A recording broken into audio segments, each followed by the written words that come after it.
में यूज कर सकते हो। इमेजिंग मतलब समझ से आपको, फोटोग्राफी करने के लिए, जासूसी करने के लिए, है ना, इसमें भी इसका प्रयोग किया जा सकता है।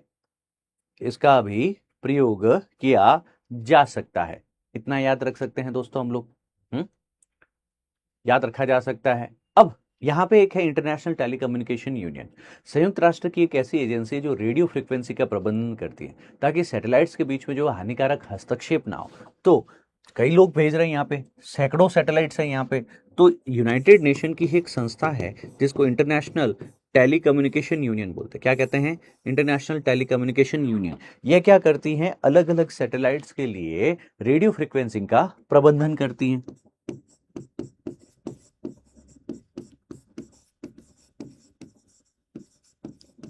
फ्रीक्वेंसी यानी आवृत्ति, राइट।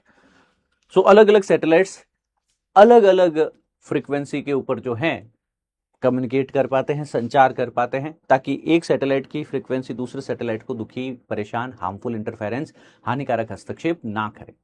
फिर एक शब्द यहां पे यूज किया जाता है ऑर्बिटल शेल, जिसको जानकारी में रखना आपके लिए जरूरी है।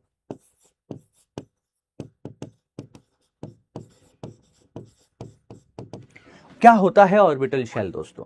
यह एक समान ऊंचाई और कक्षीय झुकाव वाले सैटेलाइट्स की एक परत होती है। क्या है आपके पास में? ये है कि आपके पास में सबसे पहले तो सैटेलाइट्स ही, परंतु सोचिए ये हमारी पृथ्वी है,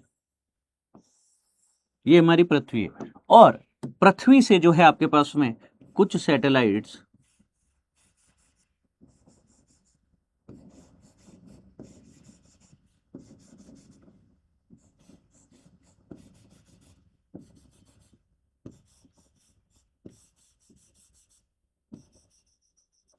राइट।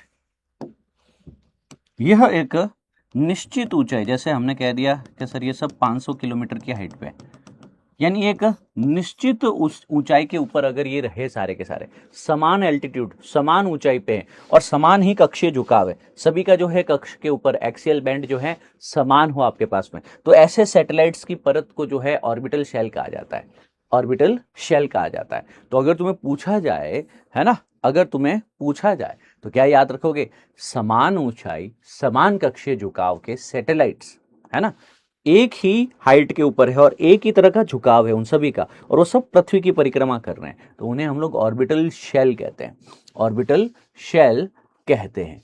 याद रख सकते हैं, बिल्कुल इसको याद रखना चाहिए, है ना। अच्छा, एक आप लोगों को ये भी तो एक होगा ना क्यूरियोसिटी कि सारी दुनिया को जो है इस लो अर्थ ऑर्बिट में ही क्यों जाना है, पूरी दुनिया को यही जाना है कि सर हर आदमी जो है पृथ्वी के ऊपर अगर संचार का ध्यान रखना चाहता है, निगरानी का ध्यान रखना चाहता है, हर आदमी को जो है लो अर्थ ऑर्बिट पे जाना है। 160 से लेकर 2000 किलोमीटर के बीच में अपने अपने सैटेलाइट पार्क कर रहे हैं। कई देश है, कई निजी कंपनियां हैं, वे भी कर रहे हैं। देखिए इसकी होड़ इसलिए है क्योंकि आज के समय में लो अर्थ ऑर्बिट में सैटेलाइट स्थापित करना पहले आओ पहले पाओ के आधार पे काम कर रहा है। देश और कंपनियां यहाँ पे जो है स्क्वैटिंग कर रही है। स्क्वैटिंग का मतलब समझ में आया? कब्जा कर रही है एक तरीके से, ठीक है ना। चीन की जो है गुआओवैंग है आपके पास में, क्वाईफैन प्रोजेक्ट्स हैं, स्पेस एक्स का स्टारलिंक प्रोजेक्ट है, ये हजारों सैटेलाइट्स भेजे इन्होंने अभी तक इस लो अर्थ ऑर्बिट के अंदर, है ना। और इन्होंने ऑर्बिटल शेल्स को घेरा है। किसको घेरा है आपके पास में? ऑर्बिटल शेल्स को, है ना। एक ही ऊंचाई के ऊपर रहेंगे, एक ही अक्षीय झुकाव पे रहेंगे, और इस प्रकार से, है ना, स्पेस एक्स के इस प्रकार के ऑर्बिटल शेल है, इसके आसपास में चीन के भी हैं, इसके थोड़ी कुछ और अलग दूरी के ऊपर, समान दूरी, समान जो अक्षीय झुकाव के साथ में जो है भारत के भी होंगे भविष्य के अंतर्गत, है ना। ऑर्बिटल शेल्स घेरे जा रहे हैं ताकि वे अंतरिक्ष पर कीमती रियल एस्टेट पर कब्जा प्राप्त कर सके। जैसे सोचने की कोशिश करो, जैसे सोचने की कोशिश करो, कोई हाईवे है, उसके आसपास में जमीन है, खाली पड़ी है, किसी का मालिकाना हक नहीं है, जो पहले जाके अपना जो है बाउंड्री घेर लिया, उतनी जमीन उसकी हो गई। ठीक वही है आपके पास में, है ना, लो अर्थ ऑर्बिट के ऊपर भी अभी किया जा रहा है, ठीक है ना। अच्छा, विक्रम 1 सफल हुआ है क्या ये काम करने के अंतर्गत कि इसने भी अपने जो है सैटेलाइट्स यहां भेजे? बिल्कुल। इसका रणनीतिक महत्व भी इसकी सफलता का। सबसे पहले सोचिए सर्ज कैपेसिटी क्या होती है, कि भारत को जरूरत पड़ने पर तुरंत इंटेलिजेंस, सर्वेलेंस और टोइंग के लिए जो है सैटेलाइट्स को लॉन्च करने की जो क्षमता होती है वो बढ़ चुकी है। या इसरो पे निर्भर हुए बिना भी जो है अब है ना। जैसे आपके पास में स्काई रूट एरोस्पेस, ये कंपनी जो है प्राइवेट क्षेत्र में होते हुए काम कर पा रही है, मतलब हमारी कैपेसिटी में सर्ज हुआ है, हमारी क्षमताओं का विस्तार हुआ है। दूसरा एक है कम्युनिकेशन और इंफॉर्मेशन वॉरफेयर, सूचना युद्ध जिसको कहते हैं। क्या कहते हैं दोस्तों?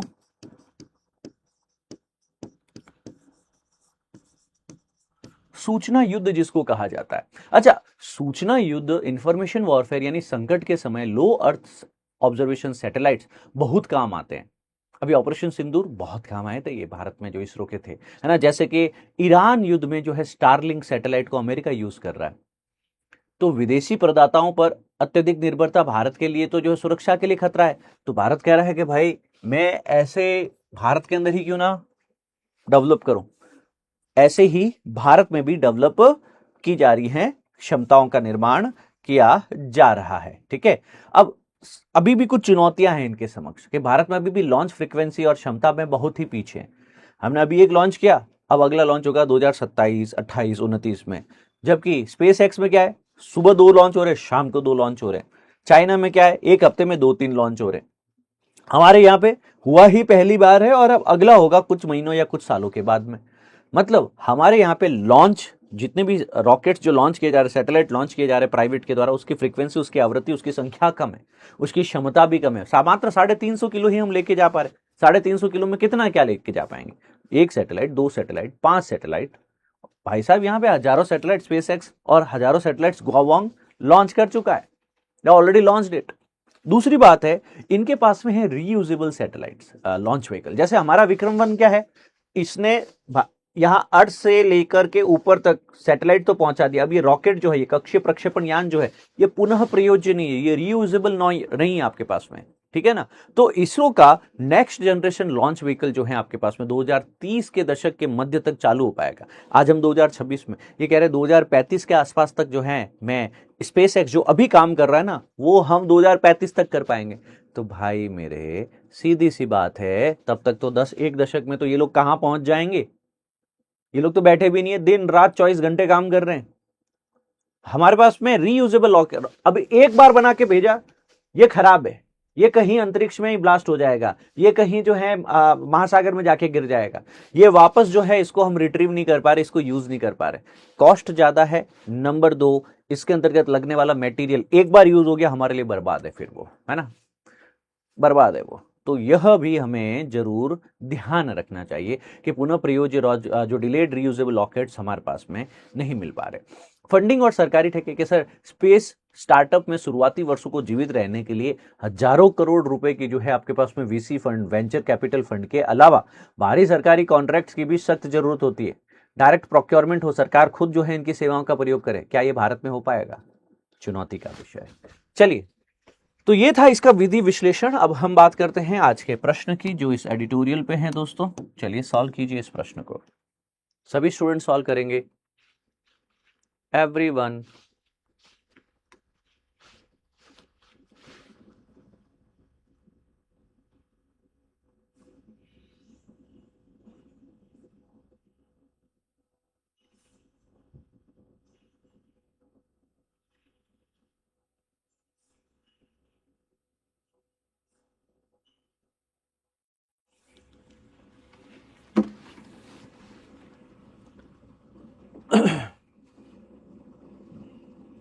Right.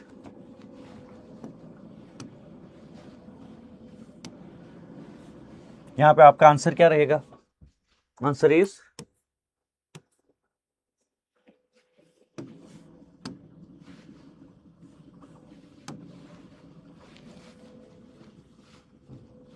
Next question.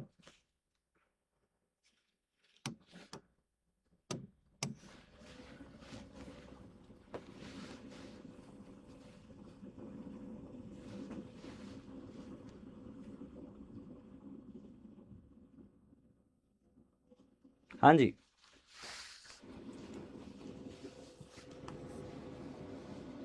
Orbital shell, एक ऊंचाई, एक अक्षीय झुकाव वाले उपग्रह की एक परत। बी।